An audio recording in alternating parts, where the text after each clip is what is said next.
अस्सलाम वालेकुम and welcome to fast sports. You are watching golden boot. I am your host Ali Mirza और मेरे साथ मौजूद है सहरियाब अफरीदी। आइए नजर डालते हैं प्रोग्राम में आज की टॉप स्टोरीज पर। फीफा विमेंस वर्ल्ड कप में शानदार परफॉर्मेंसेस का सिलसिला जारी। नीदरलैंड्स ने पुर्तगाल को शिकस्त देकर मैच में फतह अपने नाम कर ली। स्वीडन ने विमेंस फीफा वर्ल्ड कप में साउथ अफ्रीका को 1 के मुकाबले में 2 गोल से शिकस्त देकर ग्रुप स्टेज में मैच अपने नाम कर लिया। पाकिस्तान से फुटबॉल के मुतालिक कुछ अहम खबरें। पाकिस्तान के साबिक कप्तान हसन बशीर ने नाकामी की जिम्मेदारी कबूल कर ली। सऊदी प्रो लीग ने PSG को किलियन एम्बापे के लिए की मेगा ऑफर। बायर्न म्यूनिख में अपने करियर के आखिरी लम्हात गुजारने वाले सैडियो माने ने रिपोर्टर को इंटरव्यू देने से आखिर क्यों किया इनकार। इंग्लैंड के हैरी केन और टॉटनहम के लिए खेलने वाले स्टार खिलाड़ी के ट्रांसफर सागा में हुई बड़ी पेशरफ। लेस्टर सिटी के हार्वी बार्न्स ने न्यूकैसल ज्वाइन कर लिया। प्रीमियर लीग में इस साल बुरी परफॉर्मेंस के बाद चेल्सी की क्रिस्टल पैलेस के स्टार खिलाड़ी को खरीदने की कोशिशें और भी तेज। ये सब कुछ देखिए आज गोल्डन बूट में। Welcome back to golden boot. और जैसे कि आप जानते हैं फीफा विमेंस वर्ल्ड कप में शानदार परफॉर्मेंसेस का सिलसिला जारी है, जबरदस्त मैचेस का सिलसिला जारी है। और यहाँ पर जिस मैच की बात करने जा रहे हैं ये मैच है नीदरलैंड्स वर्सेस पुर्तगाल के दरमियान। और नीदरलैंड ने ये मैच 0 के मुकाबले में 1 गोल से जीत कर अपने नाम किया है। ग्रुप ई का ये मैच है। बहुत ही शानदार परफॉर्मेंस थी या फिर सो परफॉर्मेंस थी या पुर्तगाल ये मैच जीत सकता था और कहां पे गलतियां की पुर्तगाल ने।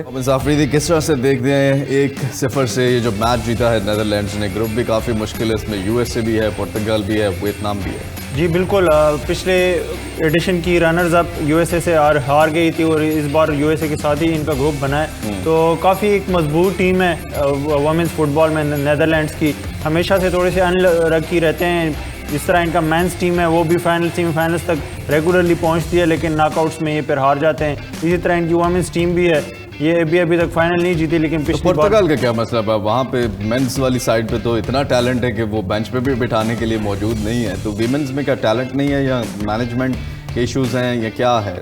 नहीं, पुर्तगाल की भी ओवरऑल जो टीम है वो काफ़ी अच्छी है। मतलब आप रैंकिंग इनकी देखें, टॉप 10 रैंक टीम आती है और ओवरऑल परफॉर्मेंसेस अच्छी होती हैं। लेकिन नीदरलैंड्स क्योंकि उनसे काफ़ी सुपीरियर है एज़ कम्पेयर टू पुर्तगाल की जो टीम है, तो वहाँ पे इनको, लेकिन बाकी मुझे लगता है कि वियतनाम से इनको जीतना चाहिए और USA के साथ अगर ड्रॉ कर लें तो वो चांस बन सकता है। वैसे तो पर्सनली मुझे लगता है कि USA और नीदरलैंड्स को ही आगे जाना चाहिए इस ग्रुप से। आपको लगता है ये 2 टीम्स आगे जा सकती हैं? स्टैट्स पे एक नज़र डालते हैं, इस मैच के स्टैट्स क्या कहते हैं। और ये आपके सामने स्टैट्स शॉट्स आप देख रहे हैं, 2 थी पुर्तगाल की तरफ से, 12 थी नीदरलैंड्स की तरफ से। शॉट्स ऑन टारगेट 1 ही था पुर्तगाल की तरफ से, 5 थे नीदरलैंड्स की तरफ से। पोजेशन 43% था पुर्तगाल के पास। और अच्छा पोजेशन रखा है क्योंकि ये इनका तरीकाकार भी ऐसे ही कि पोजेशन बेस्ड फुटबॉल खेलते हैं। 57 जो है अफरीदी 57% पोजेशन रखा है नीदरलैंड्स ने। और पासेस आप देख रहे हैं, कॉर्नर्स आप देख रहे हैं, 3 थे नीदरलैंड के पास, 1 जो था वो पुर्तगाल के पास था। आप कुछ कहना चाहेंगे आप इन स्टार्ट्स के हवाले से? अच्छा, पोर्चुगल को भी चांस मिला है और वो अगर अपने चांस कन्वर्ट कर लेते तो कुछ ना कुछ बन सकता था।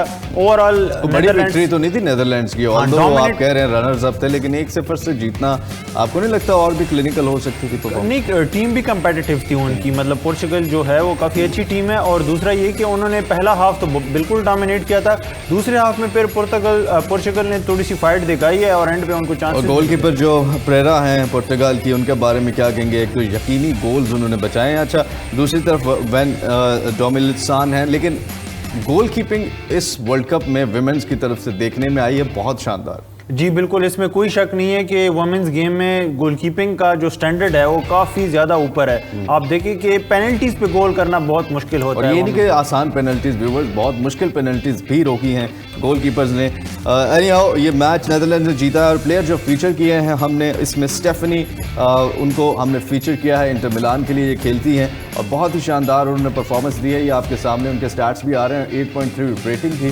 गोल 1 किया, एक्यूरेट पासेस 77%, टचेस 51 है। क्लियरेंसेज आप देख रहे हैं 9 क्लियरेंसेज हैं। Afridi passes into final third 4 हैं, रिकवरीज भी 4 हैं।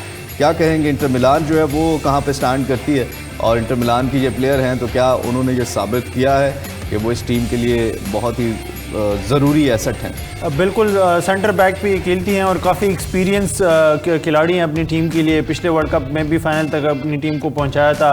31 साल की है और पूरा एक कैरियर आप कह रहे हैं कि आईएक्स से शुरू किया, फिर FC Twente, फिर बायर्न म्यूनिख जैसी टीमों में भी खेला है और अभी इंटर मिलान में खेल रही है। तो काफ़ी एक्सपीरियंस प्लेयर है, अच्छी प्लेयर है। जी हाँ, बिल्कुल। ग्रुप ई में जो है वो अब यूएसए के बाद जो है वो नेदरलैंड्स ने भी ये मैच 1-0 से जीतकर दूसरी पोजीशन हासिल कर ली है। दोनों टीम ने एक मैच जीता है। गोल एवरेज की वजह से यूएसए ऊपर है और लेट्स सी आगे क्या रिजल्ट्स होते हैं। इस ग्रुप में क्या पुर्तगाल जो है वो कमबैक कर सकती है और क्या कोई अपसेट कर सकती है कि हमें ऊपर 2 पोजीशन पे पुर्तगाल भी नज़र आए। नेक्स्ट मैच जिसकी हम बात करने जा रहे हैं वो मैच हुआ है स्वीडन वर्सेस साउथ अफ्रीका के दरमियान और ये भी बहुत ही ज़बरदस्त मैच, काफ़ी क्लोज मैच। स्वीडन ने 1 के मुकाबले में 2 गोल से फतह हासिल की है इस मैच में। और यहाँ पर परफॉर्मेंस कैसी थी? अफरीदी सो परफॉर्मेंस नज़र आ रही थी दोनों टीम्स की तरफ से, क्योंकि साउथ अफ्रीका का जो था गोल मगाया जो थी उन्होंने किया तो है, लेकिन वो हो गया उनसे लगता है। और क्योंकि डिफ्लेक्ट होकर फुटबॉल से बॉल उनके पास आया था और वो लकीली वहाँ पे थी और उनसे लग के बॉल गोल में चला गया। और अगर दूसरी तरफ देखें तो स्वीडन का पहला गोल भी ऐसे ही हुआ। जी बिल्कुल, वो ऑन गोल भी था। ये है कि स्वीडन एक बहुत ही टॉप रैंक टीम है और टॉप 3-4 में आती है और साउथ अफ्रीका से अगर हार जाते तो काफ़ी एम्बेरसमेंट होती, बहुत बड़ा अपसेट हो जाता। लेकिन इस तरह की जीत आप कह सकते हैं कि साउथ अफ्रीका से इस तरह से जीतना मतलब शको शकूक में नहीं डाल रहा कि इस वर्ल्ड कप जी में? बिल्कुल, मैं आपसे एग्री करता हूं कि अगर आप इतनी टॉप रैंक टीम हैं तो आप अगर इस तरह मुश्किल से अपना ग्रुप स्टेज साउथ अफ्रीका के खिलाफ ही इतना मुश्किल से जीत रहे हैं तो फिर आप अच्छा, ये रीज़न तो नहीं थी? बारिश भी हो रही थी हल्की हल्की, तो ये भी खिलाड़ियों के लिए मुश्किल होता है फुटबॉल में। हाँ, लेकिन ये तो साउथ अफ्रीका के लिए ज़्यादा मुश्किल था क्योंकि अकस्टम नहीं होती अफ्रीकन टीम्स इतने बारिश की, जबकि यूरोपियन टीम्स को तो आदत होती है बहुत ज़्यादा तेज़ बारिशों में भी खेलने की। मौसम ऐसे ही होता है, उसमें खेलते हैं। और फुटबॉल में जैसे कि आप जानते हैं बारिश में भी खेला जाता है और बल्कि ज़्यादा अच्छा होता है अगर ज़्यादा बारिश ना हो, क्योंकि वो ग्रिप ज़्यादा रहती है फुटबॉल की। एनीवेज 2-1 से ये जीता है मैच। तो स्टैट्स पे भी एक नज़र डालते हैं और स्टैट्स क्या कहते हैं, कितनी एफर्ट किस टीम की तरफ से डाली गई इस मैच में। आप देखें साउथ अफ्रीका की तरफ से 10 शॉट्स थे, स्वीडन की तरफ से 15 थे। शॉट्स ऑन टारगेट 4 थे साउथ अफ्रीका की तरफ से, 6 जो थे वो स्वीडन की तरफ से थे। पोजेशन आप देख रहे हैं यहाँ पे 31% था साउथ अफ्रीका के पास, 69% था स्वीडन के पास। पासेस आप देख रहे हैं, पास एक्यूरेसी भी देख रहे हैं। कॉर्नर्स यहाँ पर 13 मिले हैं स्वीडन को, 1 मिला साउथ अफ्रीका को। अफरीदी अगर शॉट्स ऑन टारगेट की बात करें, शॉट्स की बात करें तो करीब करीब ही थे, 10-15 और 4-6 का जो है वो थोड़ा सी फ़र्क था। तो आपको वही बात मैं करना चाहूँगा कि साउथ अफ्रीका के पॉइंट ऑफ व्यू से आप किस तरह देखते हैं उनकी ये परफॉर्मेंस? वाकई में बहुत इम्प्रेसिव परफॉर्मेंस थी और उनको बिल्कुल क्रेडिट जाता है कि आप इतनी टॉप टीम के अगेंस्ट इतने अच्छे नंबर्स प्रोड्यूस करते हो। ना सिर्फ उन्होंने परफॉर्म करके दिया है बल्कि हर पहलू में उनको टक्कर दी है। आप देखें पोजीशन सिर्फ ज़्यादा था स्वीडन के पास, बाकी उन्होंने चांसेस भी अच्छे खासे क्रिएट किए हैं। साउथ अफ्रीका को भी अपने हिस्से के चांसेस मिले हैं और जीत भी सकती थी वो। तो अगर एंड मोमेंट पे उन्होंने गोल ना किया होता तो साउथ अफ्रीका को इस मैच से एक बहुत ही क्रूशल पॉइंट मिल जाता। बिल्कुल जी हाँ, यहाँ पर ये मैच जीत लिया है और स्वीडन जो है वो ग्रुप जी में अब टॉप कर रही है। इटली अफरीदी इसमें दूसरी टीम जो है वो एक मैच जीत के टॉप कर सेकंड पोजीशन पे है। अर्जेंटीना भी और साउथ अफ्रीका भी है। इस ग्रुप को किस तरह से देखते हैं आप? वैसे तो स्वीडन को मतलब इससे आगे जाना चाहिए, प्रोग्रेस करना चाहिए। दूसरे नंबर के लिए फिर भी फाइट हो सकती है क्योंकि अर्जेंटीना की टीम भी कंपैरेटिवली बेहतर है और साउथ अफ्रीका ने जिस तरह से इम्प्रेस किया है इस मैच में, तो मुझे लगता है कि एक साइड वेज चांस उनको भी मिल सकता है। चलिए लेट्स सी। और प्लेयर जो फीचर किए हैं हमने इस मैच में वो हैं अमांडा, और अमांडा जो है वो आर्सेनल के लिए खेलती हैं और बहुत ही शानदार उन्होंने परफॉर्म किया अपनी टीम के लिए। ये आप देख रहे हैं स्क्रीन पर, रेटिंग 8.5 है, गोल्स 1 किया है। एक्यूरेट पासेस आप देख रहे हैं 93% थे, टचेस 78% थे, टैकल्स जो 1 किए हैं वो 100% थे, पासेस इनटू फाइनल थर्ड 7 थे, रिकवरीज 9 थे। अफरीदी आपकी फेवरेट टीम है आर्सेनल पर मेंस वाली, वुमेन्स में भी है आपकी फेवरेट आर्सेनल या? वुमेन्स में भी काफ़ी कंपेटिटिव टीम है आर्सेनल की। अच्छा। और अभी भी जो वुमेन्स सुपर लीग था, जो प्रीमियर लीग जिस तरह मेंस का होता है, इनका वुमेन का सुपर लीग होता है, तो उसमें भी एंड पे आके हार गए थे, चेल्सी जीत गई थी और FA कप में भी काफ़ी अच्छी फाइट दी है। तो काफ़ी एक अच्छी टीम है, उनके पास टॉप खिलाड़ी, इंग्लैंड की भी टॉप खिलाड़ी, अब देखिए स्वीडन के टॉप खिलाड़ी, तो आर्सेनल की वुमेन्स टीम काफ़ी कंपेटिटिव है। तो ये जो अमांडा की परफॉर्मेंस ने बड़ा खूबसूरत हेडर पे गोल किया था, पहला गोल रॉफलो ने किया था, दूसरा इन्होंने किया था। तो आपको लगता है कि ये अब सरवाइव करवा सकेंगे अपनी टीम को आगे? ये जो थोड़ी सी कमी बेशी नज़र आई है नेक्स्ट मैचेस में, आपको लगता है रिकवर कर लेंगे? जी बिल्कुल, और मुझे पर्सनली लगता है कि शायद पहला मैच था तो इसलिए उस तरह से परफॉर्म नहीं कर पाए, एक कस्टम होंगे कंडीशंस के, क्योंकि अब देखें कि ओशियाना बर आज़म में हो रहा है पहली बार वर्ल्ड कप, तो यहाँ की कंडीशंस यहाँ पे इतना ज़्यादा नहीं खेली। ये मेंस में भी हमने देखा कि बहुत ज़्यादा ये चीज़ जो है वो इफ़ेक्ट करती है, जिस तरह उन्होंने कतर में खेला, और ये कहा भी जा रहा था कि काफ़ी टीम्स को मुश्किलात हो सकती हैं इन सर्कमस्टांसेस और इस एनवायरनमेंट में एडजस्ट करने में, और हमने देखा भी कि बड़ी बड़ी टीम्स जो हैं वो वहाँ पर कुछ नहीं कर पाई और अर्जेंटीना वो वर्ल्ड कप जीत गया। ये कुछ मैचेस की सूरत हाल जो कि हुए हैं फीफा वुमेन्स वर्ल्ड कप में, और यहाँ पर एक छोटी सी ब्रेक का वक्त हुआ चाहता है। Welcome back to golden boot, और हमें ज्वाइन कर चुके हैं माज अहमद, स्पोर्ट्स जर्नलिस्ट हैं, और थैंक यू वेरी मच माज, एक दफ़ा से फिर आप हमारे स्टूडियो में आए हैं। और क्या लेटेस्ट हैपनिंग्स हैं? कुछ हमें सुनने को मिला है कि सैफ अंडर 16 की जो चैम्पियनशिप है उसके हवाले से भी कुछ अपडेट्स आए हैं, कुछ नई खबरें आई हैं, और नेशनल जो चैलेंज कप है उसके हवाले से भी। तो कहाँ से स्टार्ट करेंगे आप, क्या हमें बताने जा रहे हैं? अंडर 16 से मैं स्टार्ट करना चाहूँगा। अंडर 16 की जो अपडेट है सैफ चैम्पियनशिप की, साउथ एशियन फुटबॉल फेडरेशन के ज़रिए तमाम ये टूर्नामेंट जो होने जा रहा है, this is going to be a very good opportunity for our youngsters, जहाँ पर वो आउट परफॉर्म कर सकते हैं, और इन्हीं खिलाड़ियों में से ऑब्वियसली आगे नेशनल टीम में भी जगह बनाने में कामयाब होंगे। 1 सितंबर से जनाब ये टूर्नामेंट शुरू हो रहा है। अच्छा, 1 सितंबर से, ठीक है। और 10 सितंबर तक चलेगा। हो रहा है? ये भूटान में हो रहा है जी, भूटान इसको होस्ट कर रहा है, और टूर्नामेंट में हिस्सा लेने वाली 6 टीमों को 2 ग्रुप्स में तकसीम किया गया है। ठीक है, तो यहाँ पे तो नहीं एनओसी का मसला कोई बनेगा आखिरी दिन ना पहले ही क्लियर हो जाएंगे मामला? नहीं, अच्छा, आप काफ़ी इससे जो है ना वो एनओसी से, नो ऑब्जेक्शन सर्टिफिकेट से बहुत वो मैं इसलिए बात कर रहा हूँ कि अब ये सारा कुछ हो जाता है और फिर आखिर पे कोई हमें खबर मिलती है, जैसे वो खबर भी आई थी कि वो प्लान हो गया, मैचेस प्लान हो गए, लेकिन वही हुआ और फिर कर भी दिया, और वो किया भी, मतलब वो क्या कहते हैं उसको, ख़राब कर दिया ना एक चीज़ जो स्मूथली हो सकती। मैं बिल्कुल समझ सकता हूँ। अब ये चीज़ें स्मूथली हो रही हैं, बट एट द एंड को ये ना हो जाए ना कि सॉरी, बट मुझे लगता है कि इस बार everything is going to go smoothly, कोई परेशानी नहीं आएगी, और आई एम वेरी होपफुल। और बाकी सारी चीज़ें भी, फेडरेशन भी और पाकिस्तान स्पोर्ट्स बोर्ड भी, everybody is on the same page, normalisation committee भी। दैट्स द गुड न्यूज़ जो आपने बताई है कि सारे सेम पेज पे हैं। और अच्छा, ग्रुप स्टेजेस का ऐलान हुआ है अभी?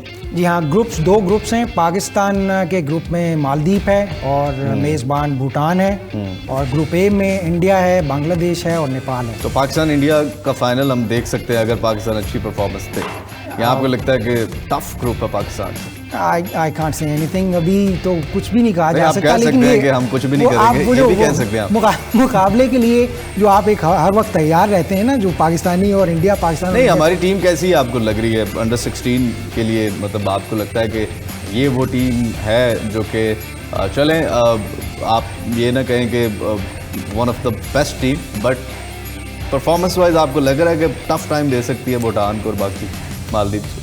तरबियती कैंप जो है ना वो काफ़ी पहले से शुरू हो चुका है, और जितना उन्होंने ट्रेनिंग किया है, मुझे यकीन है कि जितना ट्रेन कर चुके हैं उन्होंने अपने आप को कंडीशंस के लिए तैयार कर लिया हुआ है, और होपफुली अच्छा परफॉर्म करेंगे। चलिए, कोई प्लेयर्स जानते हैं आप? नहीं, अभी जो फाइनल प्लेइंग 11 है या जो 22 जो खिलाड़ी हैं उसका ऐलान नहीं हुआ। चलिए, जब वो ऐलान होगा तो फिर हम प्लेयर्स पे भी काफ़ी डिस्कस करेंगे कि राइट 11 जो है वो चुनी गई है या नहीं, या किस और बच्चे को चांस देना चाहिए था, क्योंकि टैलेंट कुछ ऐसा है जो माज की नज़र में है, और हमारे साथ डिस्कस भी करते रहते हैं ये। नेक्स्ट, नेशनल चैलेंज कप के हवाले से आपसे पूछना चाहूँगा कि उसका क्या अपडेट आया है? ये भी पिछले दिनों आपने बताया था, एक तो व्यूवर्स को थोड़ा सा रिवाइज भी करवा दें, नेशनल चैलेंज कप कब से शुरू हो रहा है और अपडेट के बारे में। ये बी डिवीज़न का टूर्नामेंट है जी। इसके अलावा अगर कोई टूर्नामेंट रह जाता है पाकिस्तान फुटबॉल में तो वो पाकिस्तान प्रीमियर लीग है।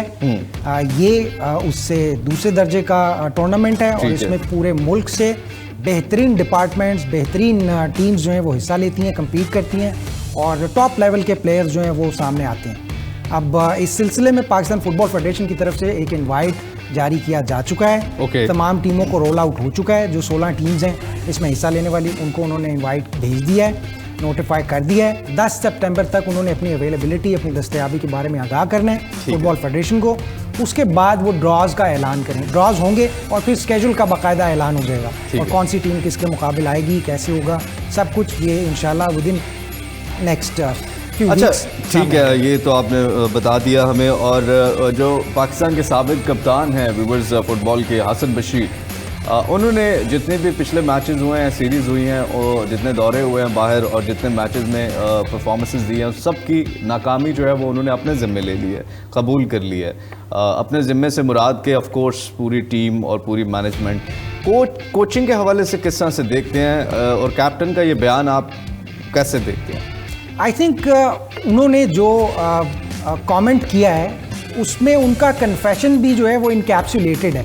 वो इनकैप्सुलेटेड इस तरह से है कि उन्होंने ये कन्फेस किया है कि हम नहीं खेल पाए, we could have done better. अच्छा, हम पैर धर पे शिकस्त हुई है और बहुत सारी मतलब नहीं तो वो वही बात है ना कि वो जो बेटरमेंट कैसे आ सकती है, उसके रीजंस क्या हैं जो उन्होंने यही बताए? सबसे जेनरस एस्पेक्ट था उनके कमेंट का कि उन्होंने एक अपना जो मुस्तकबिल में एक लाया अमल है इस शिकस्त को कोप करने के लिए, वो उन्होंने बताया। लेकिन अभी कि हमें तो कैप्टनसी चेंज हो गई है ना, अब नए captain he is no more captain, he is playing as a attacking midfielder. लेकिन तो नए still, कैप्टन कौन है, कुछ आपको आइडिया है? हारून इज द न्यू कैप्टन और यंगस्टर जी। बताना मैं ये चाह रहा था कि हसन के कमेंट में जो जेनरोसिटी मुझे दिखाई दी है वो यही महसूस हुई है कि उसने कन्फेस किया कि ओके मुझे तो जेनरोसिटी नहीं, मुझे तो ये लूजर्स वाली वो बात लगी है कि आप सब कुछ हार के बाद में कहते जी कि वो इस वजह से हम हार गए क्योंकि हमारे पास ऐसा नहीं था, वैसा नहीं था। आई थिंक ये थोड़ा सा बड़ा सख्त मयार है, किसी को भी उस स्टैंडर्ड के आपको ऊपर नहीं लगता मयारात सख्त करने पड़ेंगे तभी चीज़ें अचीव होंगी? मुझे लगता है अगर आप फ्रीक्वेंटली उन्हें खेलने देंगे तो मयार खुद ब खुद बेहतर होता जाएगा। अब नहीं, एक वो साल बाद अगर आप दो मैचेस खेल रहे हैं, 4 खेल रहे हैं और उसमें आप 100% एक्सपेक्ट कर रहे हैं किसी से, तो this is a bit too much. आपको उनको उनकी स्पेस देनी पड़ेगी उनको। अब देखें इंटरनेशनल लेवल का एक जो प्रेशर है वो आसान नहीं है उसे एब्जॉर्ब करना, फिर अगर कोई गलती हो जाए उसको मान के उस पर रिफ्लेक्ट करना is not an easy thing. तो वो अगर कर रहा है और अगर वो बता भी रहे हैं कि आइंदा के लिए मेरा लाया स्टार्स तो आप ऐसे ही बनते हैं ना प्लेयर्स। आपको देखें, एक तो टैलेंट चाहिए होता है और उसके साथ साथ एक वो क्या कहते हैं मैच विनर्स भी चाहिए होते हैं, और वो आप खुद ही बनते हैं। और वो तभी आप बनते हैं जब आपके अंदर ये पैशन इस तरह से हो कि आप गिव अप नहीं देते किसी भी सूरत में और आप हर जगह पे 100% देते हैं। चाहे आपको एक मैच खेलने को, पूरे साल को भी एक मैच खेलने को मिले तो आप उसमें भी कुछ ऐसा कर जाते हैं कि लाइमलाइट ले लेते हैं या पता चल जाता है कि ये कुछ कर सकते हैं। तो वो वाली चीज़ कब आएगी हमारी? ऐसे लड़के तो होंगे हमारे पास। I wish I could talk about their performance in detail with you, because आपको अगर बुरा लगता है तो देखें उनकी जो वो शिकस्त भी है वो इतनी ज़्यादा बड़े मार्जिन की नहीं है। सिर्फ 1-2 मैचेस में ऐसा हुआ है कि गोल डिफरेंस जो है वो बड़ा ज़्यादा रहा है। अदरवाइज आपने बताया था कि हमने तो पिछले कई सालों में 1 गोल किया पिछले दिनों में। वो उसकी वजह ये थी कि हम फुटबॉल खेल नहीं रहे थे। चले, अगर फुटबॉल खेलने का मौका मिला चले हसन ने जो है वो नाकामी कबूल कर लिया और आप इसको जो है वो एक, और उन्होंने ये भी कहा है कि पाकिस्तान का जो अक्टूबर में क्वालिफायर होने जा रहा है, साल के एंड पे जो क्वालिफायर होने जा रहा है उसमें ड्रॉज के बाद ऑब्वियसली ये 2-3 दिन बाद ही, मैं आपको ये खबर भी देना चाहूँगा कि 2-3 दिन बाद ड्रॉज हो जाएंगे और पाकिस्तान ने अपना पहला क्वालिफायर मैच किसके खिलाफ खेलना है, वर्ल्ड कप क्वालिफायर, उसका भी पता चल जाएगा तकरीबन हमें 2-3 दिन के अंदर। तो वो तो स्टेडियम्स अभी आप कह रहे थे ना कि अभी तक कोई खबर नहीं आई, जिस तरह बारिशें हो रही हैं, जिस तरह के मामलात है, फीफा ने तो कह दिया है क्वालिफायर्स के लिए, तो अब उस पर कोई पेशरफ्त हुई है या अभी word in a continuous follow up. अभी हम उस बारे में मालूमात हासिल करने के लिए हमने अपने ज़राए को जो है वो मज़ीद तेज़ किया है, तो होपफुली इन नियर फ्यूचर हमें उस बारे में भी कुछ ना कुछ मालूम। चलिए ठीक है, होप सो कि अच्छी खबर हमें मिले। और यहाँ पर नेक्स्ट हम आपको बताना चाहेंगे कि prime minister youth development programme के तहत जो है वो इंटर डिविजनल टूर्नामेंट हुआ है, फैसलाबाद ने जीत लिया। जी फैसलाबाद ने जीत लिया, लाहौर को उन्होंने फाइनल में शिकस्त दी है। लाहौर की टीम जो है वो सबसे थोड़ा सा इस डिविजनल जो है वो टूर्नामेंट के बारे में भी व्यूवर्स को बताएं कि ये क्या होता है, कहाँ से टीम्स पार्टिसिपेट करती हैं। पंजाब का जो पंजाब फुटबॉल एसोसिएशन के जो ताउन से टूर्नामेंट करवाया जाता है उसमें एक तो आपके पास देखें डिवर्सिटी बहुत है, टीम्स इतनी ज़्यादा हैं आपके पास, आपको प्लेयर्स इतने ज़्यादा मिल जाते हैं। अगर लाहौर की ही बात की जाए तो 3-4 टीम्स तो इधर कसूर, ननकाना साहब, शेखुपुरा, लाहौर डिवीज़न में ये आ जाते हैं। फिर अगर गुजरावाला डिवीज़न में देखें सियालकोट वाले उधर आ जाते हैं, गुजरावाला की टीम आ जाती है। जिस टीम की भी दस्तयाबी होगी उन्होंने रजिस्ट्रेशन करवाई होगी अपनी, बाकायदा उस टूर्नामेंट के लिए अवेलेबिलिटी शो की होगी, they will be a part of the tournament. और अभी ये जो टूर्नामेंट हुआ है इसमें भी ये होना यही है कि पंजाब फुटबॉल एसोसिएशन जो है वो इस टूर्नामेंट को ताउन कर रही है इसके साथ, और इसमें से जो चैंपियन है इन्हीं खिलाड़ियों को अब compete करना पड़ेगा नेशनल लेवल के ऊपर। अच्छा, बिल्कुल। ये जो दूसरा टूर्नामेंट अनाउंस किया गया है नेशनल चैलेंज कप, ठीक है। अब इन खिलाड़ियों का फ्यूचर क्या होगा जो डिस्ट्रिक्ट जीते हैं, या जो डिस्ट्रिक्ट जीते हैं इनमें से जो बेस्ट प्लेयर्स होते हैं वो नॉर्मली या किसी डिपार्टमेंट की तरफ वो हायर कर लिए जाते हैं, या किसी प्राइवेट ऑर्गेनाइजेशन का हिस्सा बन जाते हैं, या उनको डायरेक्ट भी टीम्स में कभी कभार या किसी क्लब की नुमाइंदगी मिल जाती है। बिल्कुल ठीक है, आपने चले इंटर डिविजनल टूर्नामेंट के बारे में भी आपने बता दिया है। और यहाँ पर हम जो है वो एक ब्रेक का वक्त है, लेकिन ब्रेक पे जाने से पहले मैं आपको ये बताना चाहूँगा कि कुछ और 2-3 बड़ी ज़बरदस्त न्यूज़ हैं जो कि हम कल आपसे जानना चाहेंगे। एक तो ईसा खान के बारे में कि ईसा सुलेमान के बारे में है, और मरियम महमूद के बारे में है, और इनके बारे में क्या वो अपडेट्स हैं, क्या न्यूज़ है। इसके अलावा और भी कुछ अपडेट्स जो है वो हम आपसे लेंगे। बहुत शुक्रिया आपने हमें ज्वाइन किया यहाँ पर एक छोटी सी ब्रेक का वक्त। Welcome back to golden boot, और प्रोग्राम में आप शामिल करेंगे फुटबॉल की दुनिया में चल क्या रहा है, कौन से खिलाड़ी कहाँ जा रहे हैं, किस क्लब में जा रहे हैं, और कुछ ट्रांसफ़र खबरें, ट्वीट्स हम शामिल करते हैं प्रोग्राम में। सबसे पहली हमारे पास क्या है खबर, और ये है टॉटनहम के owner Joe Lewis has told Daniel Levy that he must sell Harry Kane this summer if he doesn't sign a new contract. अच्छा, उन्होंने भी कह दिया अफरीदी अब केन को तो सेल कर दें अगर वो साइन नहीं करते नया कॉन्ट्रैक्ट। अब मसला तो वही नहीं आ रहा कि जाएंगे किधर, बायर्न म्यूनिख में, फिर PSG वाला तो इन्होंने चैप्टर क्लोज खुद ही कर दिया है, तो बायर्न म्यूनिख की ही अभी तक विंडो ओपन है फिर। जी बिल्कुल, और बायर्न म्यूनिख ही सबसे स्ट्रॉन्गेस्ट कैंडिडेट है। पैसों पे मसला बना हुआ है, ट्रांसफ़र फी पे अभी तक फाइनल नहीं हुआ। हाँ, और इस चीज़ के बाद ना, क्योंकि डैनियल लेवी ने पहले भी इस तरह का रिस्क लिया हुआ था, और उनका आखिरी साल रहता था लास्ट टाइम भी, फिर उन्होंने एक्सटेंड करवा लिया था ये शर्त लगा के कि आप अगले सीज़न जहाँ भी जाना चाहें चले जाएं, फिर उनको रोक लिया था। तो मुझे नहीं लगता हैरी केन को भी पता होगा कि ये क्लब्स जो हैं ऐसे ही करते हैं, आपको एक्सटेंड करवा देते हैं, फिर आपको जाने नहीं देते और प्राइस टैग इतनी बड़ी लगा देते हैं। तो वो इस बार एक्सटेंड नहीं करेंगे, जिस तरह किलियन एम्बापे अभी नहीं कर रहे। तो अब जो है उनके ऑनर ने सिग्नल दे दिया है डैनियल लेवी को, जो कि चेयरमैन है क्लब को चला रहे हैं, कि ये जो है क्लब के लिए बहुत बड़ा डैमेज होगा। अभी तक का इस अगर 21st सेंचुरी की बात की जाए तो सबसे मेगा स्टार है ये। इससे पहले गैरेथ बेल थे, तो गैरेथ बेल को अच्छा खासा एक्सपेंसिव बेचा था, तो ये अगर फ्री में चले जाते हैं तो बहुत बड़ा डैमेज होगा। तो उन्होंने कह दिया कि इनको लाजमी अगर ये एक्सटेंड कर लेते हैं तो सही है, लेकिन अगर एक्सटेंड नहीं करते तो इनको सेल करें इसी सीज़न, इसी समर।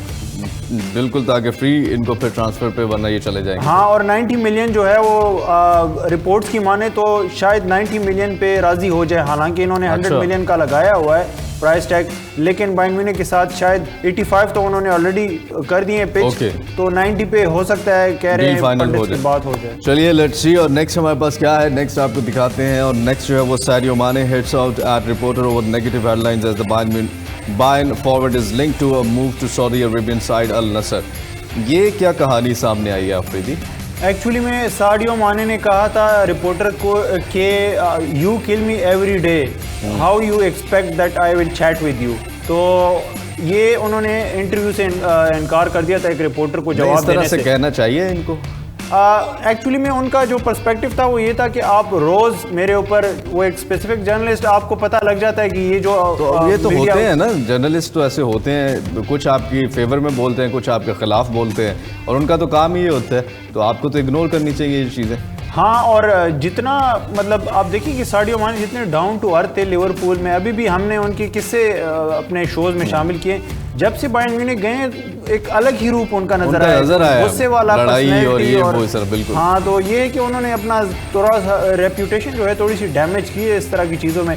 ऑब्वियसली जब आप बेशक हक पे भी हो, लेकिन आप जर्नलिस्ट के साथ जो है वो जवाब अगर नहीं देते तो जवाब देते ही ना, मतलब किसी और नेक्स्ट क्वेश्चन कर देते। उन्होंने तो फिर खबर बना दी इस तरह, ये भी तो एक जवाब ही है ना, चाहे उन्होंने उसको यही कहा है कि जी आप, और इनके जवाब देने से वो थोड़ी मान जाएंगे कि हम आपके बारे में नेगेटिव लिखते हैं, वो तो यही कहेंगे हम अपना काम करते हैं। और इससे तो ज्यादा उन्होंने नेगेटिव अपनी खुद से ही दे दिया है न्यूज। मतलब अगर आप वो नॉर्मल एक जवाब देते तो शायद इतनी बड़ी खबर ना बनती जितनी ना देते जवाब, फिर भी शायद इतनी बड़ी। लेकिन आपने खुद ही जो है वो आप बैल मुझे मार वो वाला, इनके सितारे गर्दिश में लग रहे हैं, लेकिन फिर भी सऊदी प्रो लीग से बड़ी ऑफर हुई है इनको। लेट्स सी वहाँ पर जाते हैं या नहीं जाते।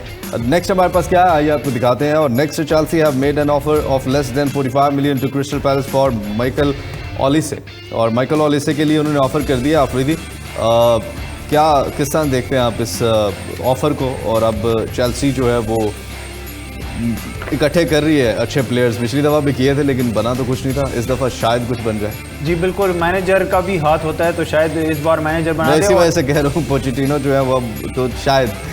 कैसे प्लेयर हैं ये बताइए? जैसे हमने, अगर आपको याद हो, हमने पिछले हफ्ते इनके बारे में किया भी था कि मोस्ट अंडररेटेड खिलाड़ी जो मतलब जिन्होंने इतनी लाइमलाइट इस सीज़न नहीं समेटी, लेकिन वो काफ़ी अच्छी परफॉर्मेंस थी। आप देखें कि असिस्ट में इनका डोब्रायन से 3-4 असिस्ट ही पीछे थे, तो टॉप असिस्ट मेकर्स में से थे प्रीमियर लीग में। यंग भी हैं तो बहुत ही अच्छी डील है। अगर 35 मिलियन तक मिल जाते हैं इनको तो बिल्कुल एक बार्गेन डील होगी चेल्सी के लिए। चलिए लेट्स सी, चेल्सी को कुछ करना पड़ेगा इस सीज़न, वरना जो है वो हालात उनके लिए बड़े मुश्किल हैं। और लेट्स सी अब इस सीज़न में इनके आने से कहाँ तक जो है वो ये आते भी हैं या नहीं आते, ये डील फाइनल हो भी पाती है या नहीं। नेक्स्ट जो है वो बड़ी इंटरेस्टिंग न्यूज़ है और नेक्स्ट ट्वीट जो है वो किलियन एम्बापे के बारे में है। इनकी तकरीबन हर रोज़ ही कोई ना कोई खबर होती है अफरीदी, और ये रहती ही खबरों में, इनको पता है कैसे खबरों में रहना है। और अब जो है वो ये हुआ है कि अल हिलाल जो है वो उन्होंने सबमिट कर दिया है bid for to PSG in order to open talks for Kylian Mbappe 300 million। Afridi ये अब वो वाली सिचुएशन मुझे नज़र आ रही है कि जहाँ पे जानबूझ के जो है वो इन्वॉल्व किया है PSG ने, मुझे ऐसे लगता है, जो मेरे वो मुझे जो ऐसे फील होती है ये चीज़। PSG वही कहानी, पहले उन्होंने कहा नहीं जाना, फिर उन्होंने कहा जाने देंगे लेकिन 200 मिलियन में। आपने फिर बताया था कि वो उनकी मजबूरी है कि 200 मिलियन में ही इनको बेचना पड़ेगा उनको वो खला पुर करने के लिए। अच्छा, अब जो है वो आ गया, इन्होंने कहा रियल मैड्रिड जाऊंगा 1 साल खेल के फ्री ट्रांसफ़र पे। अच्छा, फिर PSG ने ऑफ़र की 10 साल के लिए 1 बिलियन की, वो तो ये नहीं मानेंगे। उन्होंने कहा कि इन्होंने अंदर ही अंदर रियल मैड्रिड के साथ जो है वो डील कर ली है। अब वो क्या कहते हैं, मैदान में आ गया अल हिलाल विद 300 मिलियन। अब क्या सिचुएशन है? अच्छा, ये सिर्फ ट्रांसफर फी ये PSG को देंगे, ये 300 ये सैलरी नहीं है इसमें सैलरी नहीं है। और सैलरी भी व्यूअर्स मैं आपको बताता चलूं कि सैलरी जो है इनकी क्रिस्टियानो रोनाल्डो से भी ज्यादा होगी। ऐसे ही है। और अच्छा, तो अब 300, वो तो 200 मिलियन मांग रहे थे, अब 300 मिलियन मिल रहा है उनको। अब उन्होंने ग्रीन लाइट दे दी है, लेकिन इनका क्या है? PSG ने अल हिलाल को कहा है कि प्लेयर ग्रीन क्या, उन्होंने तो सारी लाइटें दे दी होगी, ये किलियन एम्बापे का क्या? अब ये जाए, अब स्टेटस ये है कि अल हिलाल को उन्होंने ग्रीन लाइट दे दी है और कहा है कि आप अब खिलाड़ी के साथ एग्री करो, हम राजी हैं। खिलाड़ी जैसे ही एग्री होगा तो हम साइन कर देंगे, प्लेयर आप ले जाएं। हम आपको खुद उनको छोड़ के भेजेंगे वहाँ पे। और क्योंकि वो ऑफर ही इतनी बड़ी कर दी है कि अल हिलाल ने अब की है, तो अल हिलाल ने तो मेरा ख्याल है वो जो मेसी वाला खला था, वो जो पैसे उन्होंने इन्वेस्ट करने थे वो इनके लिए रख लिए हैं कि चलो। अब ऑब्वियसली जब 500 मिलियन मेसी को देने थे तो वही 500 मिलियन एक बड़े खिलाड़ी और को 500 शायद ना दें, लेकिन शायद 300 मिलियन की ऑफर इनको हो जाए सैलरी। और तो इनकी भी मेरा हाल है जो अभी ले रहे हैं उससे तो बढ़ी जाएगी काफ़ी ज़्यादा, उससे तो 4-5 गुना ज़्यादा। और आपने ये बड़ी प्यारी बात कल की थी कि इनके पास मौका है कि ये जो 1 साल है ये उधर चले जाएं, सऊदी प्रो लीग में पैसे कमाएं और खेलें, और अगले सीज़न जो है वो रियल मैड्रिड तो अगले सीज़न के लिए तैयार बैठी है, यानी नेक्स्ट ईयर, तो वहाँ पे जब नेक्स्ट ईयर आए वहाँ पे फ्री ट्रांसफ़र पे चले जाएं। लेकिन डैमेज तो हो सकता है इनका करियर। डैमेज इस लिहाज से हो सकता है कि क्योंकि व्यूअर 2024 में यूरो कप है, यूरो कप वर्ल्ड कप के बाद सबसे बड़ा इवेंट है इंटरनेशनल, शायद अपनी पेस भी खो दें, बाकी चीज़ें भी, जो यहाँ का एक एनवायरनमेंट है वो सऊदी प्रो लीग में तो भी नहीं है इतना competitive, obviously Saudi pro league नहीं है, और इसके चांसेस भी थोड़े से कम लग रहे हैं व्यूअर्स मुझे। अभी मैं एक तरह से आपको एक गट फीलिंग के मुताबिक कह रहा हूँ कि ये इस सीज़न रियल मैड्रिड में ही हमें नज़र आएंगे। ओके, आपकी गट फीलिंग ये कह रही है। चलिए लेट्स सी रियल मैड्रिड अब जो है वो कितनी वो फ़ी देती है और क्या बनता है। लेट्स सी नेक्स्ट हमारे पास क्या है। नेक्स्ट आपको दिखाते हैं ऑफिशियल कंफर्म। जी हाँ, Harvey Barnes join Newcastle on 38 million deal from Leicester City. अच्छा अफरीदी 2028 तक ये कॉन्ट्रैक्ट हो गया है और न्यूकैसल ने जिस तरह परफॉर्मेंस दी है इस प्रीमियर लीग में, शानदार परफॉर्मेंस दी और चैंपियंस लीग के लिए क्वालिफाई, कितने इंपॉर्टेंट ये खिलाड़ी हैं चैंपियंस लीग के लिए? जी बिल्कुल। अब जब भी कोई क्लब जो है रेलीगेट हो जाता है, जैसे लेस्टर रेलीगेट हो गया है, तो उनके जो टॉप खिलाड़ी होते हैं वो तो चैंपियनशिप में तो ऑब्वियसली उन्होंने नहीं जाना होता है, वो प्रीमियर लीग में ही किसी और क्लब में स्विच कर लेते हैं। जिस तरह मैडिसन ने टॉटनहम में कर लिया है, हैवी बार्न्स दूसरे टॉप खिलाड़ी थे, तो न्यूकासल के लिए भी बहुत अच्छी एडिशन है क्योंकि वो क्लब जो है अभी बन रहा है और ऑलरेडी हार्वी बार्न्स के लिए इसलिए अच्छी खबर है कि वो सीधा एक रेलीगेशन टीम से चैंपियंस लीग में चले जाएंगे। तो ये बहुत ही दोनों क्लब्स और खिलाड़ी दोनों के लिए बहुत ही अच्छी टीम। बिल्कुल। और लेट्स सी न्यूकैसल में हमें रोनाल्डो भी नज़र आएंगे या नहीं आएंगे चैंपियंस लीग में खेलते हुए, ये भी कोई खबर आएगी तो हम आपके साथ ज़रूर शेयर करेंगे। ये आज की कुछ ट्वीट्स थी, कुछ पैकेजेस, कुछ मैचेस जो हमने आपके साथ शेयर किए हैं। प्रोग्राम को रिपीट में आप देख सकते हैं हमारी वेबसाइट fastsports.tv यहाँ पर, और हमारे यूट्यूब चैनल पे फास्ट स्पोर्ट्स पीक है, यहाँ पर भी आप इन प्रोग्राम्स को देख सकते हैं। और इसके अलावा पूरी दुनिया में जितनी भी स्पोर्ट्स हो रही हैं आप उनसे अपडेटेड रह सकते हैं हमारे सोशल मीडिया लिंक्स को फॉलो करके। आज के लिए बस इतना ही। अपने मेज़बान अली मिर्ज़ा और सहरयाब अफरीदी को इजाज़त दीजिए। अपना बहुत सा ख्याल रखिए, देखते रहिए fast sports, home of champions. अल्लाह हाफ़िज़।